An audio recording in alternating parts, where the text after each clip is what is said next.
Students, I am Vinod Manas to take chemistry classes. The topic of my lecture is commercial cells. Commercial cells are the cells which are available in the market. Market में मिलने वाले जितने भी sales हैं हम उनको commercial sales की category में डालते हैं. कमर्शियल सेल्स में आपके तीन तरह के सेल्स आते हैं: primary cells, secondary cells and fuel cells. Primary cells वो सेल्स होते हैं जिनका रिडॉक्स रिएक्शन इरिवर्सिबल होता है और जिन्हें आप दोबारा चार्ज नहीं कर सकते. These cannot be charged over and again because the redox reaction in these cells is irreversible. The examples are dry cell and mercury cell. These are the examples of your primary cells. Secondary cells ये वो cells होते हैं जिनका redox reaction reversible होता है और इन्हें हम बार बार चार्ज कर सकते हैं. So secondary cells are the cells which can be charged over and again because their redox reaction is reversible by nature, and the examples are lead storage cell and your nickel cadmium cell. Third type of cells are fuel cells. ये market में normally available नहीं होते लेकिन space technology से associated हैं. ये वो cells होते हैं, फ्यूल सेल्स वो सेल्स होते हैं जिनमें फ्यूल की, गैसियस फ्यूल की इनडायरेक्ट ऑक्सीडेशन या इनडायरेक्ट कंबशन किया जाता है. As a result energy heat या लाइट की फॉर्म में एमिट या रिलीज नहीं होती, ये रिलीज होती है in the form of electricity. The examples are H2O2 fuel cell, CH3OH methyl alcohol O2 fuel cell, C2H5OH ethyl alcohol O2 fuel cell, CH4 methane O2 fuel cell. अब हम इन sales के बारे में डिटेल में बात करेंगे. The first type of cells are primary cells and the primary cells are dry cell and mercury cell. तो सबसे पहले हम बात करेंगे dry cell की. A dry cell contains zinc container. In the middle of this zinc container there is a graphite rod. The graphite rod is surrounded by powdered graphite plus MnO2. This is further surrounded by a paste of zinc chloride and ammonium chloride. यानी कि zinc के container के अंदर zinc chloride और ammonium chloride का paste है, उसके भी अंदर एक लेयर है powdered graphite and powdered MnO2 manganese dioxide की, और मिडल में बिल्कुल इस सेल के बिल्कुल मिडल में ग्रेफाइट का रॉड है. ग्रेफाइट का रॉड कैथोड की तरह बिहेव करता है और जिंक का रॉड एनोड की तरह बिहेव करता है जब इस ड्राई सेल को हम सर्किट में रखते हैं. सो reaction at anode is zinc giving zinc dipositive plus 2 electrons, or I can say that zinc plus Cl negative ions, chloride anions giving zinc chloride plus electrons. Cathode पर obviously zinc का container अगर anode की तरह behave कर रहा है तो electrons यहाँ से निकलेंगे और पूरे सर्किट में घूमकर जब यहाँ से एंटर करेंगे तो ये ग्रेफाइट का रॉड कैथोड की तरह बिहेव करेगा और उस समय इस पर रिएक्शन होगा. MnO2 manganese dioxide combines with ammonium ion या अमोनियम कैटायन, बनेगा MnOOH plus 2 times ammonia. The reaction can also be written as that MnO2 manganese dioxide plus NH4 positive plus electrons giving Mn2O3 plus H2O plus NH3. Overall reaction. The reaction at cathode and the reaction at anode both are added into each other. तो मैं overall reaction लिख रहा हूं. Zinc plus 2 times MnO2 मैं इस reaction और इस reaction, इन दोनों रिएक्शंस को ऐड कर रहा हूँ, plus 2 times NH4Cl, and obviously if these two reactions are added, the electrons will get cancelled and we'll be having zinc chloride plus MnOOH plus NH3.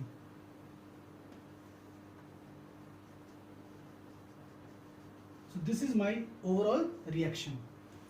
So overall reaction आपका आ गया zinc plus MnO2 plus 2 times NH4Cl giving me zinc chloride plus 2 times MnOOH and 2 times ammonia. Ammonia is a gas released during the reaction, and the zinc chloride which is formed here, या जो already आपने डाला है, the role of this zinc chloride is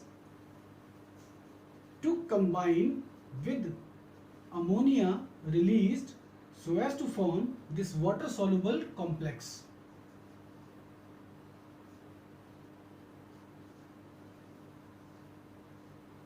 Diamine dichlorido zinc 2, ये water soluble complex है। ये बन जाता है जब जिंक क्लोराइड अमोनिया को एब्जॉर्ब कर लेता है, उससे रिएक्ट हो जाता है। As a result ammonia gas की फॉर्म में अगर रिलीज नहीं होगा तो सेल बर्स्ट नहीं होगा। One more thing, MnO2 which is added here acts as a depolarizer. Depolarizer वो सब्सटेंस होता है जो इस रिएक्शन को रोकेगा।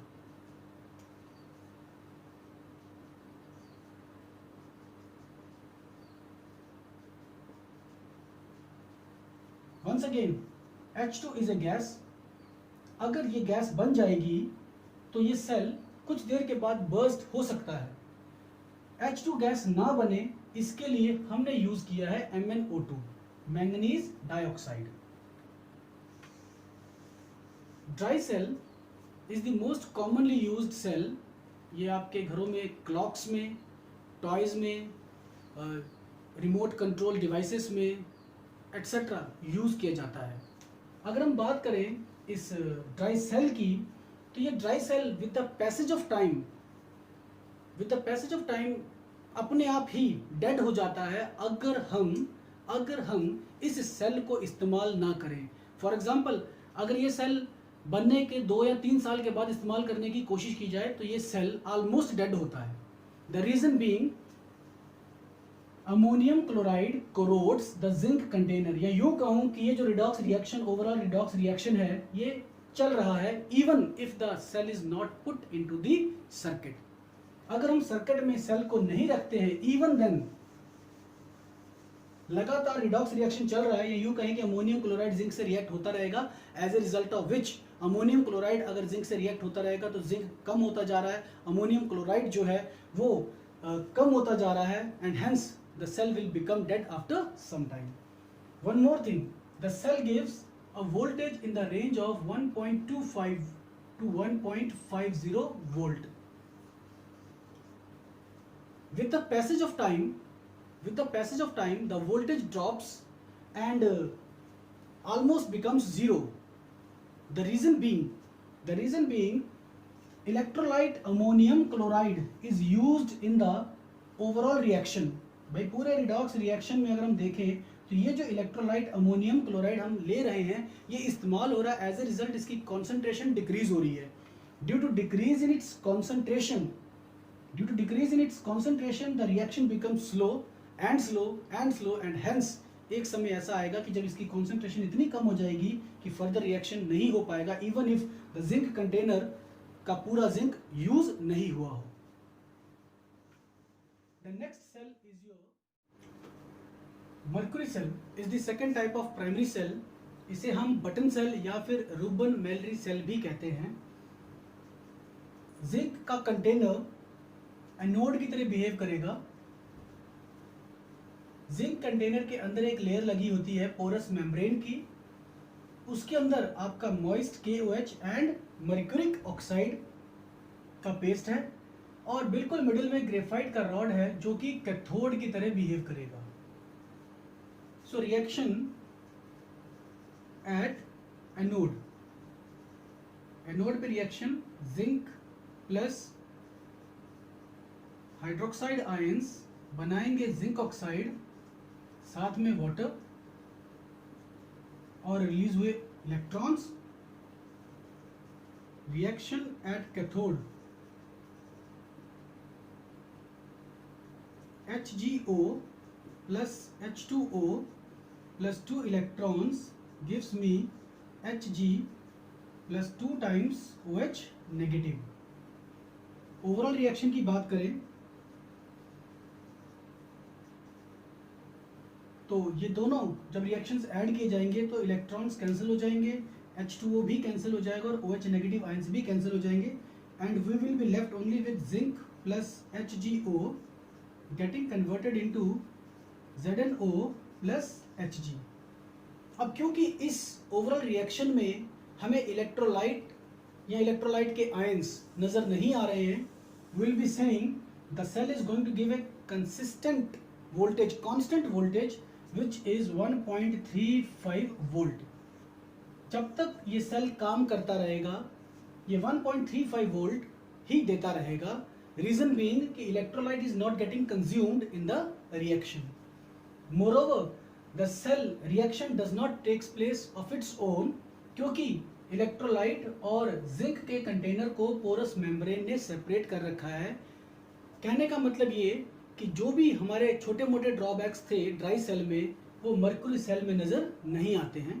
मर्क्यूरी सेल साइज में बहुत छोटा होता है as compare to dry cell, and we can say that it can be used in small devices like watches, like calculators, like remote control devices and so on. Secondary cells, the first secondary cell which we are going to study is lead storage cell, which is also called as lead accumulator। ये एक plastic का container है जिसमें grid of lead behave करेगा as anode and grid of lead dioxide behave करेगा as cathode. By grid I mean sheets are stacked together। Then electrolyte is going to be your dilute H2SO4 which is 38% weight wise, or you can say the sulfuric acid is having a density of 1.31 gram per milliliter। जब हम इस cell को circuit में रखेंगे तो grid of lead anode की तरह behave करेगा। दैट मीन्स एनोड पर रिएक्शन होगा Pb plus SO4 die negative giving me PbSO4 plus 2 electrons. Anode से रिलीज हुए इलेक्ट्रॉन सर्किट में से होकर यहां पहुंचेंगे और यहां आकर एब्जॉर्ब होंगे, and grid of PbO2 will behave as cathode।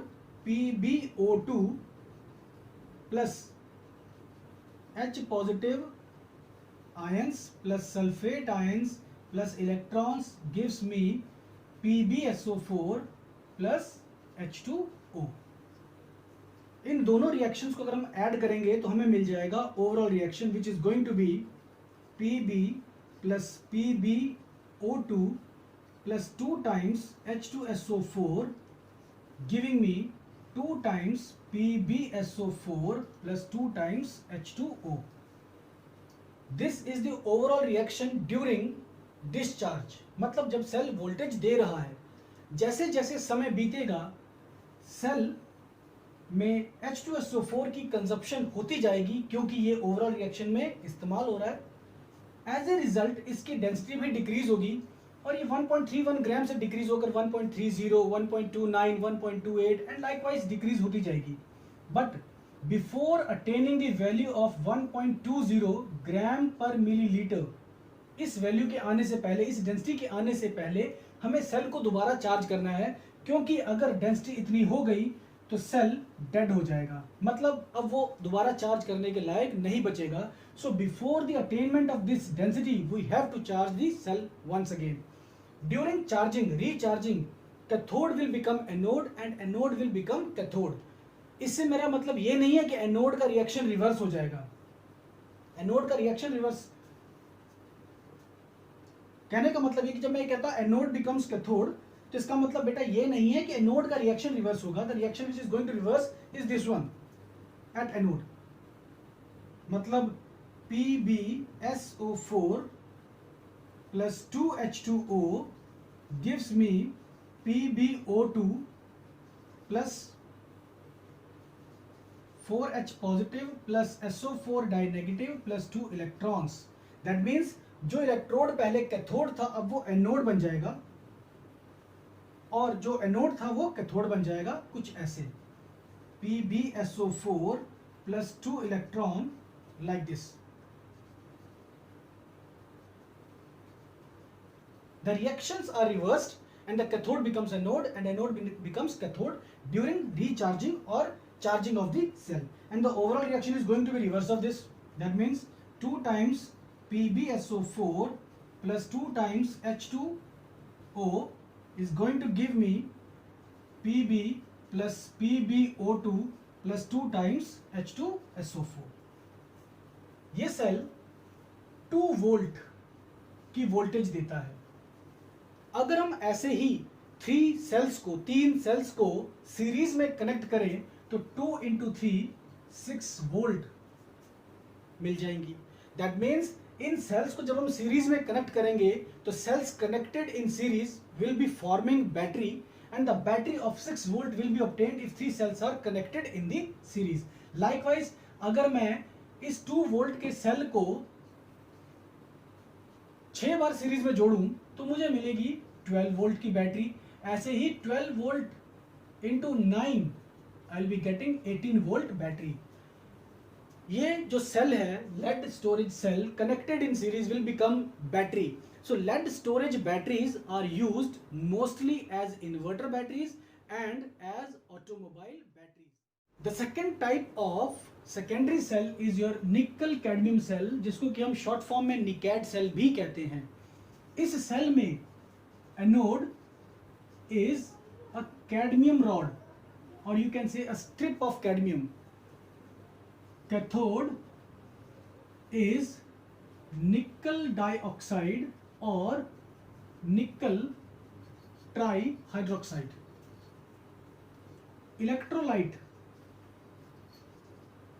is moist KOH. इस सेल की कंस्ट्रक्शन काफी कॉम्प्लेक्स है क्योंकि इसमें 3 शीट्स एक दूसरे के पैरेलल चलती हैं और zigzag मैनर में. 3 sheets are sandwiched with each other. पहली शीट एनोड की है, दूसरी शीट कैथोड की है, और उनके बीच में पहली और दूसरी के बीच में जो आपकी शीट आती है separator sheet, that is of moist KOH. During oxidation anode पे जो रिएक्शन हो रहा है वो है cadmium will absorb OH negative of the electrolyte so that it may form CdOH twice और साथ में रिलीज हो गए 2 इलेक्ट्रॉन्स. कैथोड पे जो रिएक्शन हो रहा है वो है निकल trihydroxide getting converted into nickel dihydroxide, कुछ ऐसे. और अगर मैं NiO2 को लेता हूं बेटा तो I can write the reaction like this, that NiO2 plus H2O plus electrons are going to give me NiOH twice plus OH negative, and obviously it's going to be 2 times. So this is going to be your reaction when NiO2 is used. Now I am not using this reaction as in your CBSE. It's the reaction NiOH thrice absorbing electrons giving me NiOH twice. Overall reaction क्या होगा आपका? इन दोनों reactions को हम add कर लेते हैं तो आई will be getting CD plus 2 times NiOH thrice giving me CdOH twice plus 2 times NiOH twice. क्योंकि ओवरऑल रिएक्शन में कहीं पर भी KOH का OH नेगेटिव आयन मुझे नजर नहीं आ रहा है, as a result I can say ये सेल कंसिस्टेंटली कांस्टेंट वोल्टेज देगा जो कि 1.4 वोल्ट की है.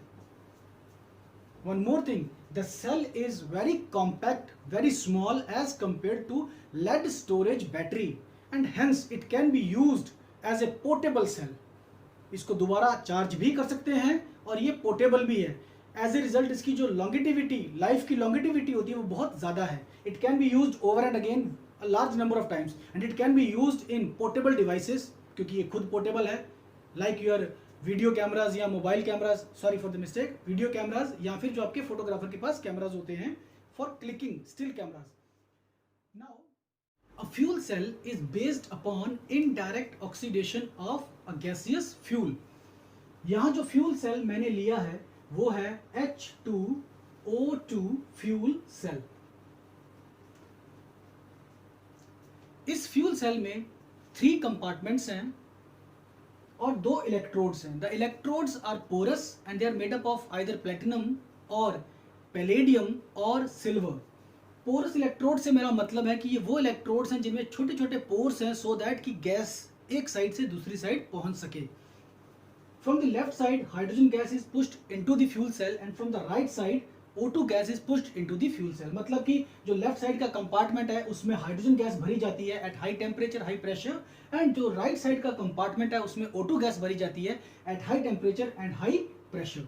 नाउ रिएक्शन एट एनोड, मतलब ये जो इलेक्ट्रोड है जहां पे हाइड्रोजन आ रहा है it will behave as anode and H2 plus OH negative will be forming H2O. To balance the reaction, I will be writing here 2, here also 2 and 2.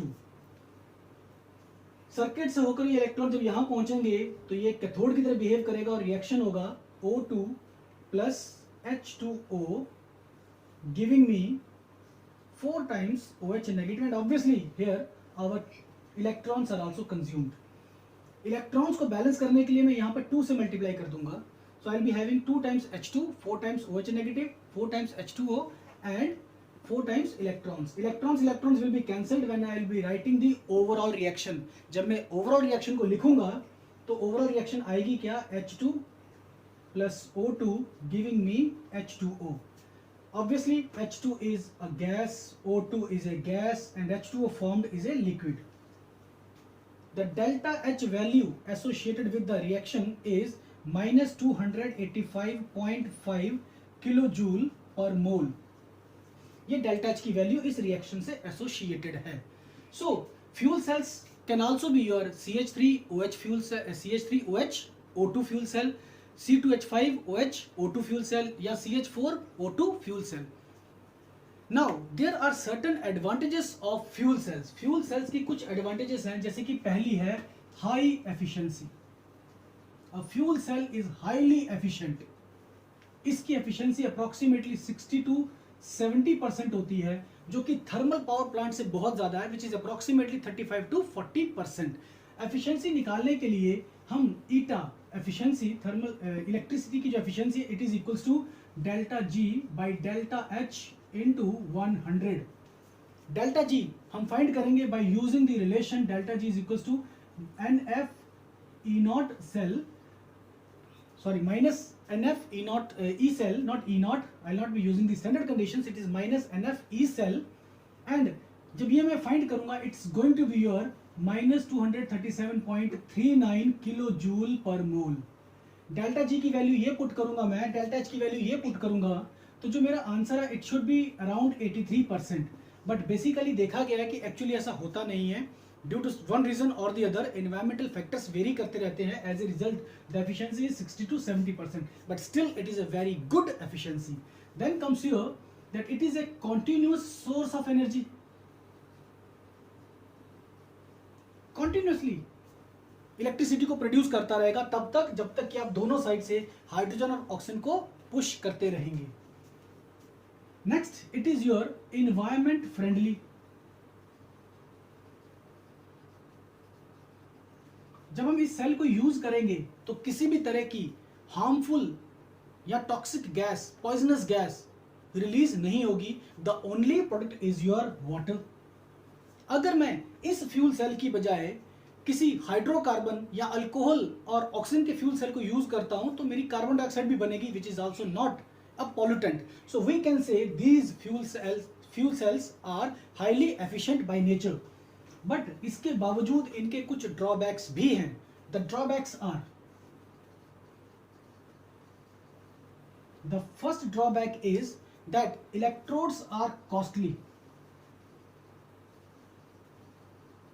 जो इलेक्ट्रोड्स हम यूज कर रहे हैं वो इलेक्ट्रोड्स काफी कॉस्टली हैं. दूसरे, electrolyte can corrode the cell. Electrolyte cell को कोरोड कर सकता है. तीसरा ड्रॉबैक, 3 states,